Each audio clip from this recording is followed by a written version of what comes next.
Pourquoi est-ce qu'après 30 ans, les mecs sont autant à la ramasse pour se trouver une femme? À 20 ans, quand on est célibataire, on se dit qu'on a le temps de tout. Sauf que les années passent, et à un moment donné, on regarde dans le rétro, on se rend compte qu'il n'y a pas grand-chose qui s'est passé. Et avec ça, il y a de nouveaux paramètres qui se sont ajoutés qui te rendent pas service, sans compter que l'époque a changé depuis 20 ou 30 ans. Si toi aussi t'as plus de 30 ans et que tu demandes pourquoi est-ce que tu galères autant à trouver l'amour, alors regarde bien cette vidéo parce que ça va te sortir de cette galère.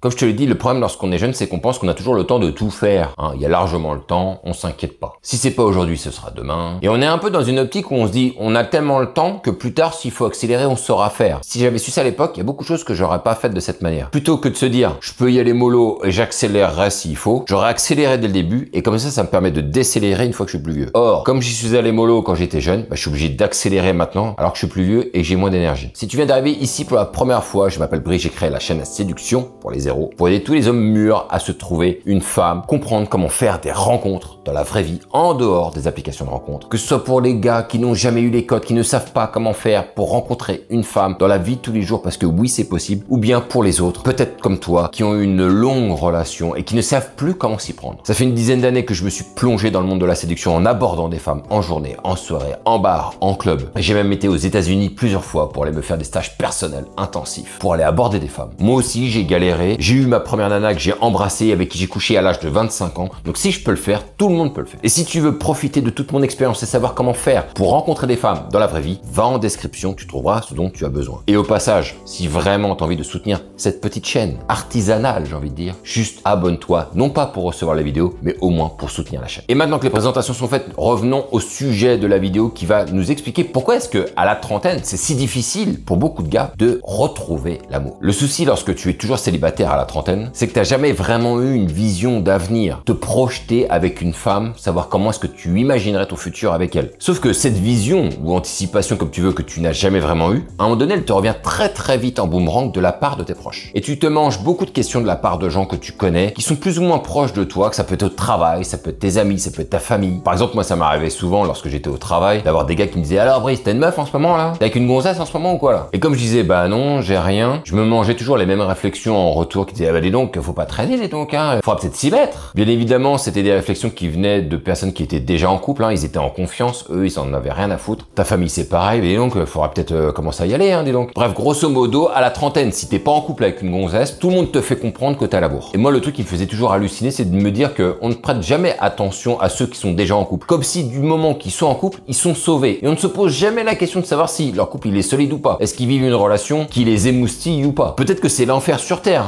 quand ils sont ensemble. Mais ils sont en couple, donc ils sont sauvés eux. Maintenant, ce qu'il faut que tu comprennes, et ça c'est le problème des gens qui ont la trentaine, je l'ai vécu moi aussi, c'est que tu es entre deux mondes, pile poil. Et en parlant de pression sociétale ou sociale, peut-être que un des coups les plus durs que tu puisses recevoir quand tu es à la trentaine et que tu es toujours célibataire, c'est de voir tes amis qui petit à petit deviennent parents quoi. C'est un truc que j'avais complètement oublié, mais qui peut te mettre un vrai coup derrière la nuque. Surtout lorsque tu vois ça à perte de vue. Je vais te donner un exemple. Il y a quelques jours de cela, je suis parti avec ma gosse à un événement qui annonçait une grossesse. Et la personne qui m'a invité, un ami, avait la trentaine. Et on a vu les gens arriver petit à petit. Chaque personne qui arrivait était en couple et avait un gosse entre 1 et 3 ans. Ils avaient tous des gosses à peu près du même âge. Ils étaient tous de la même génération. Donc quand tu vois parents sur parents arriver, une nana qui est enceinte, qui va pas tarder à accoucher, et toi t'es seul et que tu vois que tout le monde affiche un espèce de bonheur parce qu'ils sont extrêmement heureux à ce moment-là. Ils vont être parents et avoir des gosses, ça se comprend. Mais toi qui es tout seul, ça te met une claque dans la tronche. Tu vois que tout le monde a des enfants, tu vois que tout le monde parle mioche, et toi t'es seul. Alors t'en es où? Moi j'ai rien.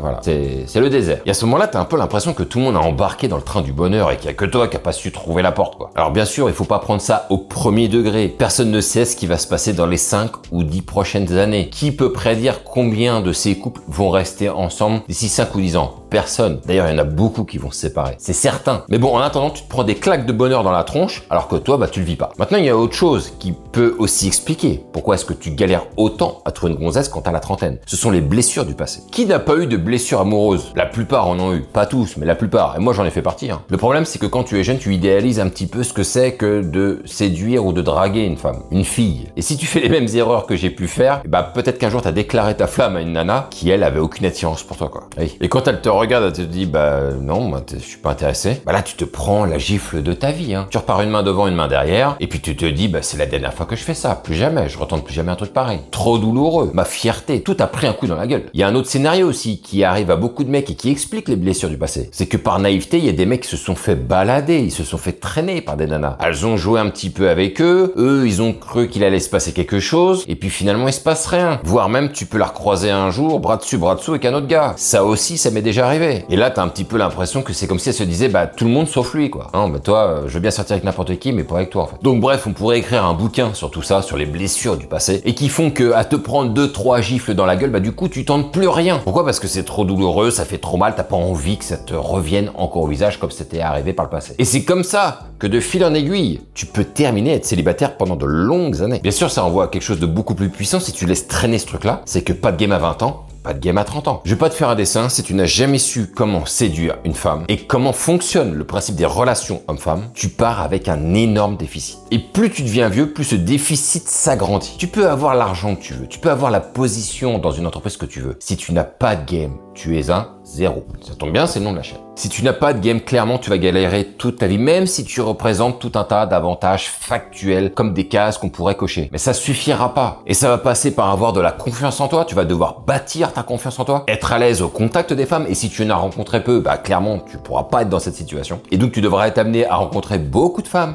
pour commencer à être à l'aise de plus en plus avec elles. Et si vraiment tu veux apprendre à rencontrer beaucoup de femmes dans la vraie vie, je t'invite à aller en description pour aller prendre le process, parce que là, c'est clair et net, ça t'aidera probablement. Et tu verras ton plan par étapes sous forme de vidéo pour savoir quoi faire pour commencer à provoquer des rencontres dans la vraie vie. C'est important pour toi de travailler ton game, ton jeu de séduction, surtout si tu as un énorme déficit. Maintenant, le problème que je retrouve très souvent chez les trentenaires, c'est que bien qu'ils soient en pleine force de l'âge, putain, mais ils sont très casaniers, quoi. Ils ne sortent pas, ils restent à la maison. Et ça, c'est quelque chose que je retrouve très souvent. On va pas se mentir, les mecs qui ont le moins de succès avec les femmes sont ceux qui sortent le moins. Mais le problème, c'est que c'est le chat qui se mord la queue, parce que à force de se sentir nul, là où tu te sens le plus en protection et à l'abri et tranquille, c'est chez soi. Le revers de la médaille, c'est que si tu restes chez toi, tu n'encours aucun danger, mais en même temps, de l'autre côté, il se passera jamais rien dans ta vie, quoi. Et donc, c'est le chat qui se mord la queue, parce que plus on reste chez soi, et moins on est à l'aise avec le monde extérieur. Il faut donc absolument se forcer à sortir tous les jours, que ce soit pour faire des petites courses ou quoi que ce soit. Chercher du pain, j'en sais rien. En tout cas, il faut trouver un moyen d'être en contact avec le monde extérieur tous les jours pour générer des petits échanges, des petites conversations. Et pas qu'avec les femmes, avec n'importe qui. Et je dis bien n'importe qui. Parce que à force de rester seul, ton muscle social, il est complètement atrophié. Il va falloir le remuscler et lui redonner de l'énergie. Et pour ça, il va falloir que tu t'obliges petit à petit de plus en plus en contact avec les autres humains. Ce qui m'amène à un autre point, un point très important que je retrouve chez beaucoup de trentenaires, c'est le manque de facilité sociale. Suffira pas juste d'aller dehors en journée. Va falloir aussi sortir en soirée, va en bar, va en club. Putain, mais sors quoi, à la trentaine, t'es en pleine force. Le problème que je retrouve souvent, c'est qu'à la trentaine, les mecs se croient plus vieux qu'ils ne le sont. Souvent, lorsque je dis à des gars qui ont la trentaine d'aller sortir, d'aller en soirée, ils me disent « Oh ben non, mais moi je suis trop vieux pour ça, c'est fini. » Déjà à 30 ans, quoi. Déjà de dire qu'on est trop vieux à 30 ans, déjà c'est faux pour aller en club. Et en plus, si vraiment le célibat te pèse, à un moment donné, il va falloir quand même y mettre les efforts nécessaires. T'en as marre d'être seul, mais tu veux pas non plus faire d'efforts. Va dans des endroits où les gens se rencontrent, où ils échangent, où les couples se forment. Faudra faire un choix au bout d'un moment. Soit tu te plains d'être célibataire et t'as toujours la trentaine et il se passe rien dans ta vie et tu restes casanier et tu branles rien et tu restes chez toi et tu fais rien d'autre. Tu vas aller chercher ton petit pain le soir et ça suffira. Soit vraiment tu mets les efforts nécessaires et là tu vas au contact des gens dans les endroits où il y a des rencontres. Un autre point qui est souvent très sous-estimé à la trentaine, c'est que les mecs ne prennent pas soin d'eux. Tu ne prends pas suffisamment soin de toi. Tu sais, je vais te dire un truc. Il y a très peu d'hommes qui prennent soin d'eux. Très peu. Quand tu sors de chez toi, même si c'est pour aller acheter du pain, même si c'est pour faire des toutes petites courses, mets-toi toujours cette règle en tête. Sors toujours apprêté, bien habillé, bien rasé, bien coiffé, avec un peu de parfum. Je peux te garantir que si tu fais ça de manière récurrente, ça va te donner beaucoup de confiance en toi déjà. Et puis surtout, quel que soit l'endroit où tu sors, tu seras prêt, tu seras nickel, impeccable. Si jamais il y a une nana qui te plaît, tu pourras lui faire le meilleur effet, même si tu ne l'abordes pas. Tu sais déjà que tu vas pouvoir projeter la meilleure image de toi-même à cette nana, et ça déjà c'est gratifiant. Plutôt qu'elle te voit en survêt de basket, mal rasé, mal coiffé, les cheveux en bataille. Ou là elle te regardera du genre,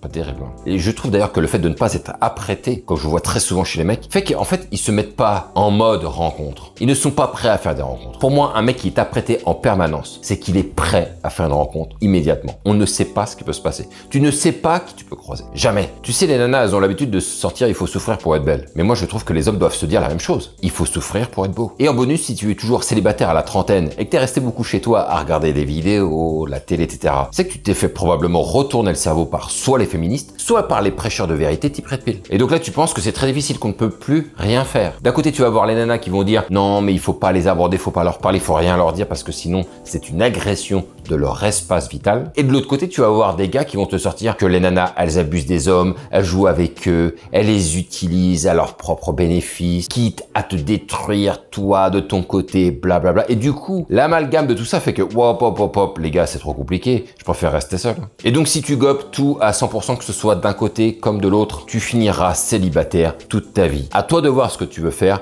Je viens de te donner maintenant des axes d'amélioration si tu en as marre, si tu n'en peux plus d'être célibataire à la trentaine. Maintenant, oui, à 30 ans, si tu es célibataire depuis des années, oui, il faut que tu te bouges le cul. Sur ce, les gars, on se retrouve pour une prochaine vidéo. Ne lâchez rien et vive ce putain de game.